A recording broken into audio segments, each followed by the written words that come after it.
Bonjour et bienvenue pour une nouvelle vidéo sur la chaîne de Rose Steinmetz. Donc aujourd'hui, je vous retrouve pour notre dernier bilan de parcours de NaNoWriMo parce qu'on a maintenant fait 3 semaines de défi, même un peu plus parce que là, j'ai rien fait ce week-end, donc j'ai pris un peu de retard, on va dire. Donc vous pouvez voir que comme c'est mon habitude, la 3e semaine a été difficile. Il y a des jours j'ai pas écrit du tout, il y a des jours j'ai très peu écrit.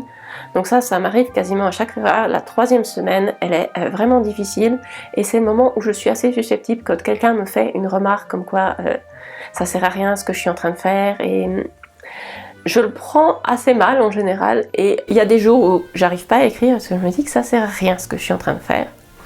Donc à ces moments-là, et ça arrive à tout le monde, et même si vous avez déjà écrit plusieurs livres avant, il y a toujours un moment où on se dit qu'est-ce que je suis en train de faire, est-ce que ça va servir à quelque chose?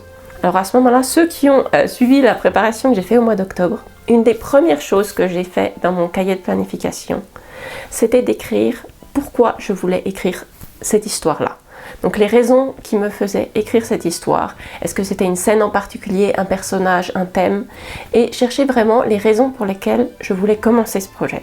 Et quand je suis à un moment comme ça où je me sens totalement bloquée et que j'ai l'impression que ça sert plus à rien, je reviens à ma première page de planification, savoir pourquoi vraiment je voulais écrire cette histoire et pourquoi je me suis lancée dans le projet. Et quand on est découragé, souvent c'est bien de revenir à la raison qui nous a fait commencer. C'est ça qui en général nous redonne assez d'énergie et de confiance que oui, cette histoire vaut la peine d'être racontée et il y a des gens qui auront envie de l'écouter. Donc c'est ce que j'ai fait cette semaine, j'ai regardé vraiment pourquoi j'avais commencé cette histoire. Encore une fois, il me reste maintenant 3 jours pour le défi. Donc 3 jours, c'est pas beaucoup, mais c'est suffisant. Donc ça va être le sprint final. Il me reste 15 000 mots à écrire en 3 jours. Donc c'est possible. C'est pas facile, mais c'est possible. Alors c'est vrai que vous allez me dire, tu peux écrire 15 000 mots en 3 jours et tu vas faire ça à la fin de ton NaNoWriMo. Pourquoi t'as pas fini ton NaNoWriMo au bout de 2 semaines? Alors la raison, c'est que au début, on découvre son univers, donc ça va assez doucement. Mais là maintenant, j'ai passé le milieu.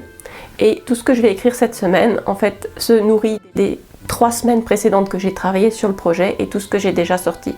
Donc en fait, plus on avance dans le roman, plus normalement c'est facile à écrire parce qu'on sait déjà beaucoup de choses du travail qu'on a déjà fourni.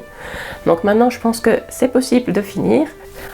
Alors je vous retrouve la semaine prochaine pour vous dire si j'ai réussi à écrire ces 15 000 mots en 3 jours. Et je souhaite bonne chance à tous ceux qui sont en train de finir le défi. C'est le sprint final. Continuez, n'abandonnez pas.